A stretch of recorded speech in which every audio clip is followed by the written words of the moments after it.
네, 이번 시간은 꼭 필요하지만 국회에서 잠자고 있는 법안을 알아보는 법이 없다 시간입니다. 강앵커, 네. 얼마 전에 있었던 경북 예천군 의원의 가이드 폭행 사건 기억나세요? 네, 기억납니다. 이 군 의원이 캐나다에 연수를 갔다가 가이드를 폭행해서 문제가 됐었잖아요. 그래서 그 지역 주민들이 화가 나서 그 의원들에 대해 주민 소환하겠다. 이런 얘기까지 들었었는데요. 그 뒤로 어떻게 됐나요? 네, 그 이후 소식 못 들으셨죠? 주민 소환 과연 성공했을까요? 곽순규 기자가 예천군으로 직접 찾아가 봤습니다. 올해 초 캐나다 해외 연수 파문으로 국민적 공분을 산 예천군 의회. 의회가 셀프 징계로 의원 2명만 제적한 뒤 어물쩍 넘어가자 국민들은 의원들에게 직접 책임을 묻겠다며 주민 소환을 추진했습니다. 저는 사퇴하라! 사퇴하라! 이후 진행 상황을 알아보기 위해 예천을 찾았습니다. 뜻밖에도 소환 추진을 위해 사무실로 쓰였던 공간은 얼마 전 짐을 다 빼 텅 비었습니다. 서명을 받는데 그 조건이 까다로워요. 앞장서 활동하는 사람들을 조창게 보는.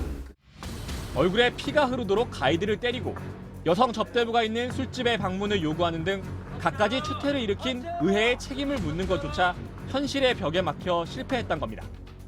제도 자체가 아직 정착되지 않은 그림의 떡이다. 인근에 위치한 경북 군위군 역시 2년 전 주민 소환이 시도됐지만 무산됐습니다.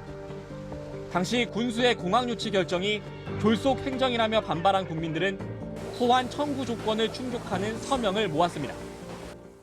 하지만 누가 소환 청구에 찬성했는지 서명 명부가 공개되면서 부담을 느낀 이들이 입장을 바꿨고 결국 정족수에 불과 22명이 모자라 소환 투표는 없던 일이 됐습니다.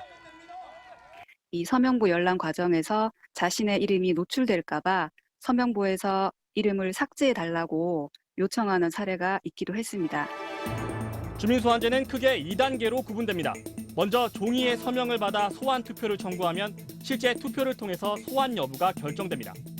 하지만 93건 중 무려 85건이나 첫 단계에서 중단됐는데 종이에 서명을 받다 그치는 경우가 가장 많았습니다.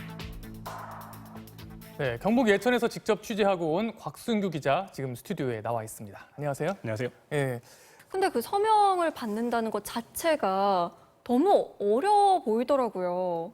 제가 한마디로 말씀드리면 네. 미션 임파서블 이렇게 저는 생각하는데 네. 왜냐면은 사실 앵커분들께서도 이제 주민들, 이웃분들을 만나실 일이 생각보다 많지는 않잖아요. 다들 바쁘게 살다 보니까. 그렇죠. 엘리베이터에서 그렇죠? 예. 가끔. 그리고 또 정치에 무관심한 분도 사실 많고요. 근데 그런 분들 다 포함해서 지방 의원 같은 경우는 서명을 무려 20% 받아야 됩니다. 그것도 이런 종이 한 장 들고 다니면서 이제 받는 건데요.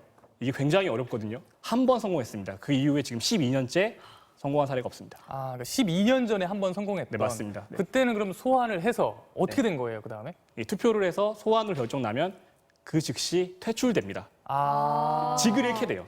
네, 결국 이 주민 소환이 잘 되려면 전자 서명이 도입되는 게 굉장히 중요하다는 건데. 네, 맞습니다. 도대체 이게 왜 안 되고 있는 거고 누가 맡고 있는 겁니까, 이거? 이게 정부에서 하고 싶다고 해서 바로 할 수 있는 게 아니거든요. 이 법이 지금 국회에 넘어가 있습니다. 하지만 국회에서 이걸 통과시키지 않고 꽉 막혀 있는 상황인데요. 그 이유를 취재했습니다. 지난 1월 정부는 주민 소환을 보다 쉽게 할 수 있도록 법 개정안을 제출했습니다. 기존의 종이 서명 방식과 더불어 전자 서명 방식을 추가하는 게 핵심인데 이렇게 바뀌면 뭐가 좋은 건지 담당 공무원을 만나 물었습니다. 좀 더 원활하게 의사표시를 할 수 있는 통로를 좀 더 개방하는 상황이기 때문에 많이 늘 것으로 저희들은 생각을 하고 있습니다. 보안상의 무료는 공인인증서를 통해서 본인 인증을 거치기 때문에 그런 문제는 더 감수할 걸로. 하지만 국회에서 제동이 걸렸습니다. 지난 4월 열린 행정안전위원회 법안심사 소위. 한국당 윤재욱 의원이 한국당 의원들의 의견 수렴이 필요하다며 주민소환법의 심사 보류를 제안합니다. 그렇다면 넉 달 가까이 지난 지금 상황은 어떨까? 먼저 윤 의원에게 인터뷰를 요청했지만 이후 논의가 진행된 게 없어서 인터뷰는 어렵다고 밝혔고 다른 한국당 의원실 역시 의견이 오간 건 없다고 밝혔습니다. 20대 국회 임기가 얼마 남지 않은 상황에서 시간만 허비하고 있는 셈입니다. 이제 다음 선거까지 남은 시간은 고작 262일. 그때까지 통과되지 못한 법안들은 국회 임기 종료와 함께 자동 폐기됩니다. 법이 없다, 곽승규입니다.